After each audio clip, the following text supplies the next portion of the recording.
Hello, I'm excited to pick up on our conversations where we left off last week. If you joined us last week for Learn with Lo, we really got to maybe ruffle some feathers as I dove into this conversation around supplements. I got a lot of really great feedback and DMs from you guys that were able to check that one out or follow along with us live I heard some conversations around, wow, I really needed to hear that. That was really eye-opening for me to kind of think about how the functional medicine world can be just as ingrained in that whole pill for every ill type model as our traditional medicine approach is. And I know that in this world, I feel like the traditional medicine sometimes gets thrown under the bus for its management of care in that, but I wanted to at least bring to light, because I see it so frequently, of individuals coming into my practice that have been through a lot of integrative practitioners, functional medicine practitioners, and have just been given the same exact really standard of care, but been handed things like supplements instead of prescriptions. So it just makes us aware of that exists. And I wanted you guys to be able to walk away with some of the biggest things to look for as a consumer of that space. I think a lot of us are getting kind of smart to this idea of big pharma and how, we walk in with one symptom and we get handed a pill or a prescription only to come back next year and then get handed a different pill or prescription from a different problem or a side effect of the first medication. And it can really lead us down a wormhole. And pretty soon before we look back at it, it's like, where did I come from? Why am I even taking half of these things? And I see the exact same thing in the supplement world. So I didn't want you guys to get taken advantage of, I guess you could say, in that space. So I wanted to provide a platform to give you guys a better conversation around where do supplements really fit into our world, and making sure that, just like we talked about last time, that we approach supplements with a keen eye of, like I said, there should be lab testing involved before making supplement recommendations for sure. We should be taking them with an exit strategy in mind, and they should only really be given in conjunction with coaching and consulting around what are the different nutritional and lifestyle changes that we're going to be making alongside this, so that eventually your body is doing this function on its own, right? So that it's not just one of those, like, I start this whole pill organizer for all of my different supplements, and years down the road, I don't even remember why I'm taking half of it, right? So in picking up with that conversation around supplements, I did want to at least give the other side of the equation when we think about why supplements exist in the first place. And I think that there is like I said, a place for utilizing supplementation. I just think that it's one of those that if we don't utilize it correctly, we can just be as down that same spiral of a pill for every ill. But when we think about our traditional diets in America, whether we are well-intentioned with it or not, we have a very nutrient depleted picture, right? And what I like to talk about is most Americans, whether we realize it or not, especially if we're dealing with things like obesity, weight issues, chronic energy deficiencies, mental health disorders, all of this is really just signs and symptoms that we are a society that is very overfed, yet undernourished. How can that even be, right? And that's that interesting dichotomy that I really want to talk about today, is that even those individuals that come in and see me and claim to be following a healthy diet actually sometimes are the most nutrient depleted individuals. And that is actually a source of metabolic stress. It's a source of hormonal imbalances. And we want to be able to address those the correct way and not just address them through pills and supplements, right? So I don't want you guys, like I said, to think that supplements are, there's no way, shape, or form there's no use for them whatsoever. I absolutely think that there is a use for them. It's this gray area, right? That nobody wants to live in this gray area. Everybody wants to take this extreme. I think that there is definitely merit and use for them. I just think that they should come on the heels of a food and lifestyle first strategy.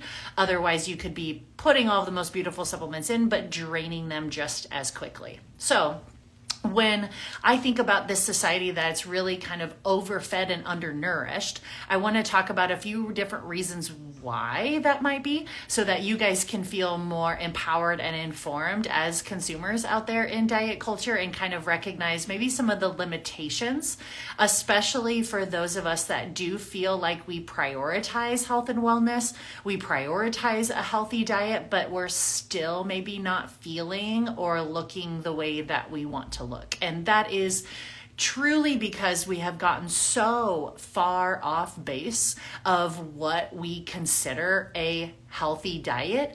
And just the fact that there's, so many different definitions of a healthy diet and people will literally get in physical and internet arguments over this definition of a healthy diet, as if there's one diet that's really meant for everybody. It just has to be put into context that our diet culture of today actually might be exacerbating a lot of nutrient deficiencies. Yes, I said that. And that is something that I hold true to, because we have such a black and white approach when it comes to food. And we honestly have a pretty rampant, disordered relationship with food because of it, that is causing more and more apparent nutrient deficiencies. Now, let's just do a little bit of a definition of terms here, because when I think about nutrient deficiencies, I'm thinking about, I guess I'm kind of putting a lot of things under one umbrella, going back to a previous Instagram post that I made a couple weeks ago around this concept that hormonal imbalances are driven by either deficiencies or toxicities or a mixture of both. Right? So when I think about all of these different factors from a nutritional and lifestyle perspective that are exacerbating or causing our hormonal imbalances and chronic diseases, they fall under things that you're not getting enough of, and or things that we're getting too much of. So when I think about specifically this world of feeling overfed yet undernourished, is that concept that, we may not be eating enough protein. We might be amino acid deficient. There are so many different processes in our body, specifically any process that's involved in detoxification at the level of the liver specifically. That is a huge amino acid dependent process. So if we are deficient in protein and deficient in amino acids, we're absolutely going to have sluggish detoxification pathways.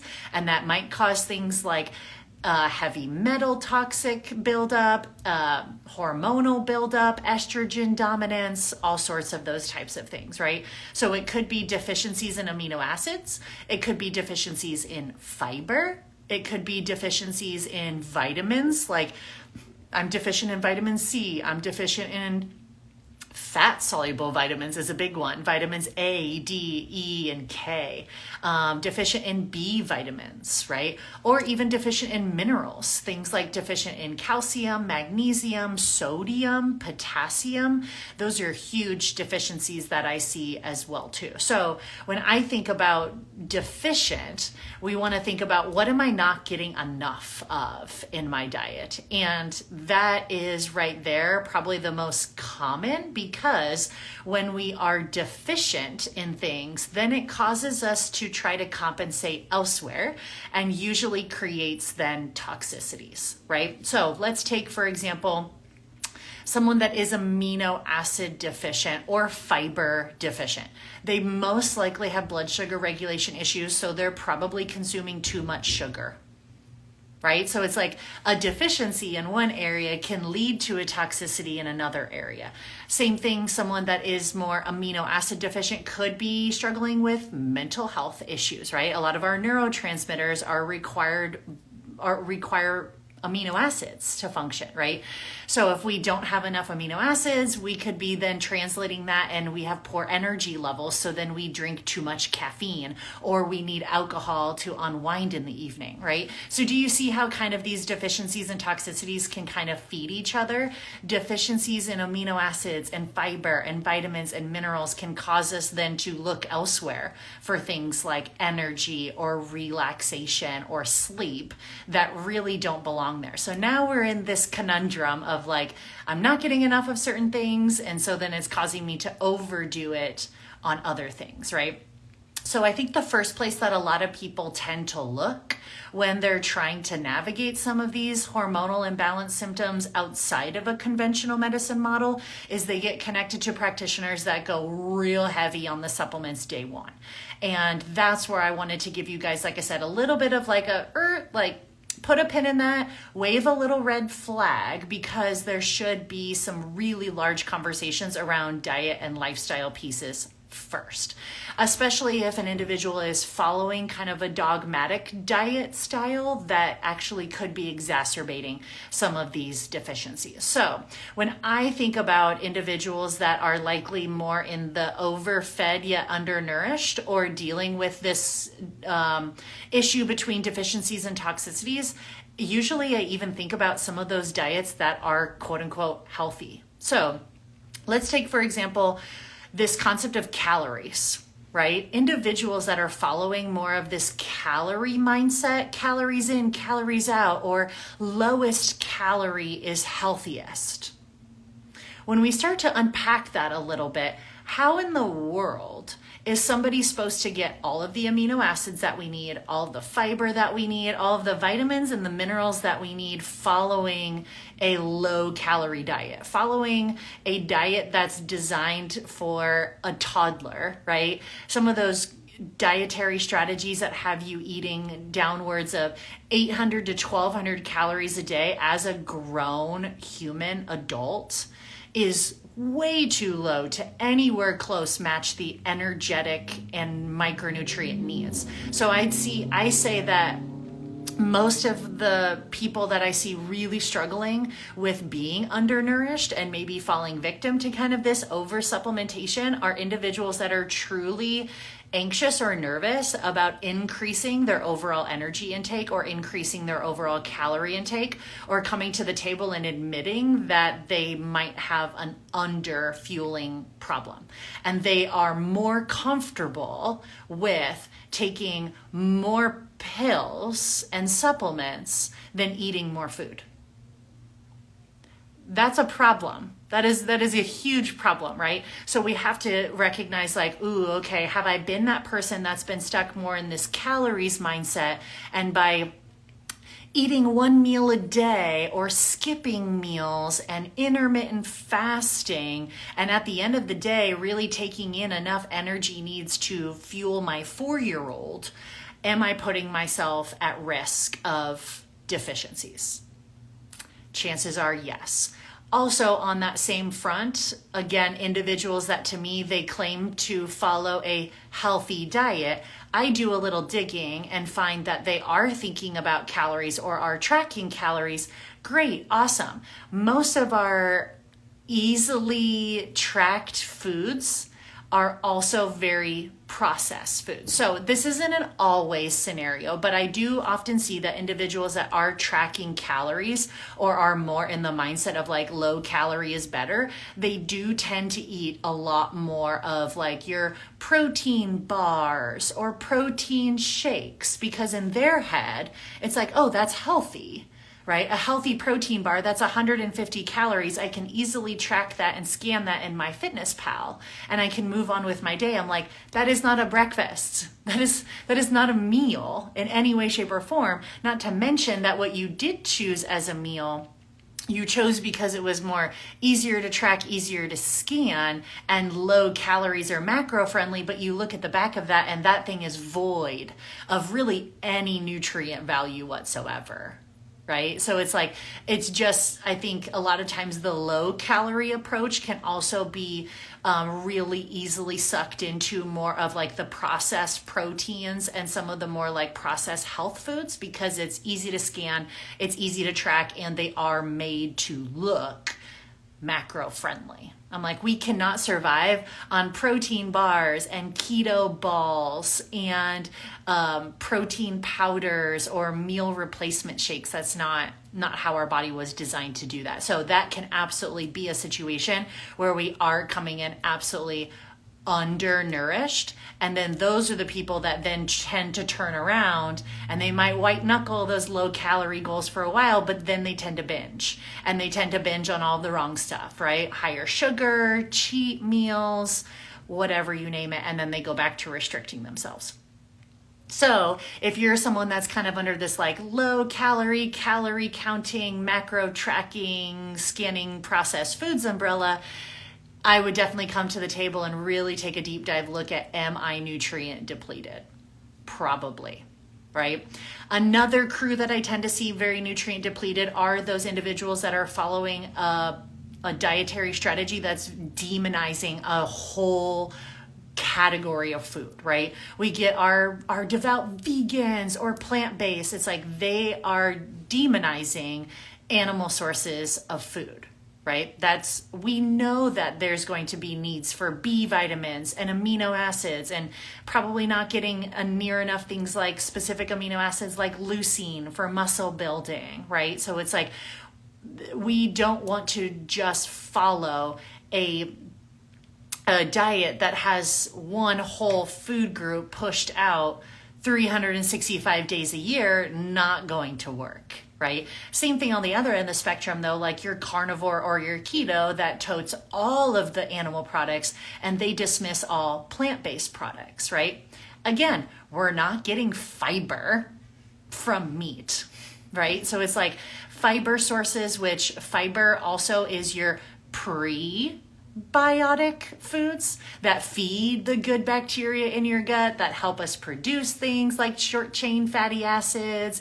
It goes all downstream, and there's a lot of issues with like immune function and dysbiosis that come from these extreme approaches. And really nowhere in the world are we seeing, or even like seeing these cultures thrive off of these pure dichotomous diets 365 days a year. Do I feel like there's some individuals that kind of flirt with a cycle of a more plant-based approach for certain healing modalities? Sure, but they don't live there. Same thing with someone that's like, oh, I'm kind of flirting with or doing a cycle of a lower carbohydrate approach, higher protein approach for a healing modality. Yeah, but they don't live there because they recognize that living there means that they're going to develop some overt deficiencies. And you're not going to be able to correct those through just supplements. It's not the same thing, right?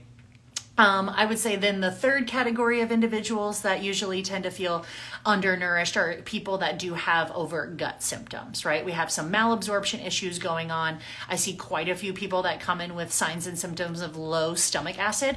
They don't have enough stomach acid to break down their food into individual amino acids.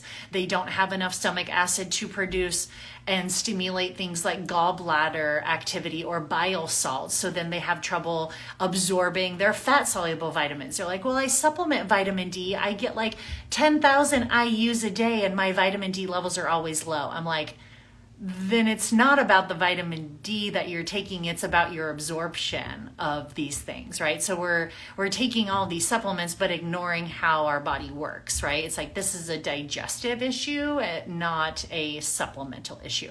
So that's just a good understanding of making sure that we don't get ourselves into these situations where we're either, like I said, following too low of a calorie approach that cannot possibly meet our energy, amino acid, fiber, or micronutrient needs, or we're following a long-term play of more of like a demonized diet strategy, like carbs are out, or animal products are out, or plant products are out. Most people are going to thrive off of moving through through or undulating their diet through different seasons, but really coming back and living in an omnivorous place where, yes, I consume animal products, but I also consume plant products, right?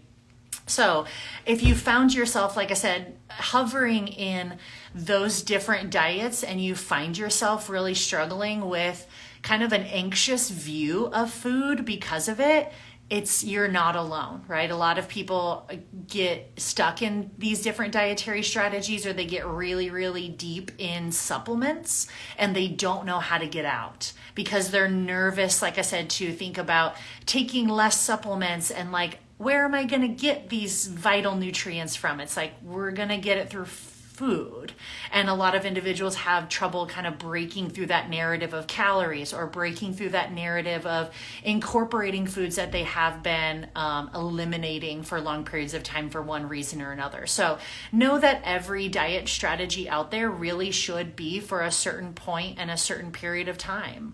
And it's not something that you have to marry yourself to forever, because it can produce deficiencies, and those deficiencies so hopefully, like I said, you guys can start to see how those red flags of the supplement world that we talked about last week can play into too why we become so vulnerable to those tactics. And that's because we consume ourselves with a diet culture that, even though they put it under the guise of healthy, actually may be creating or exacerbating some of these nutrient deficiencies as well too. So if you're ready, like I said, to come to the table and kind of evaluate your own dietary belief system and some of the food rules that you've been holding true for yourself, and it hasn't been working, hasn't been providing the results, and we're dealing with some hormonal imbalances or some chronic health issues as a result, that's what I do. So feel free to head over to the link in my bio. I have information on how to apply to work with me one-on-one with some comprehensive labs. I have information about my different courses, whether that's my Renew Your Gut Health course or my Master Your Metabolism Masterclass, which are available on demand on Renew University all the time as well too. So hopefully this was a good opportunity for you guys to kind of see where that supplement world can be helpful, but also know where we might want to revert and start to build some food forward approaches first. So be on the lookout for more Learn with Lo next week, and we'll have even more relevant topics and conversations for you guys.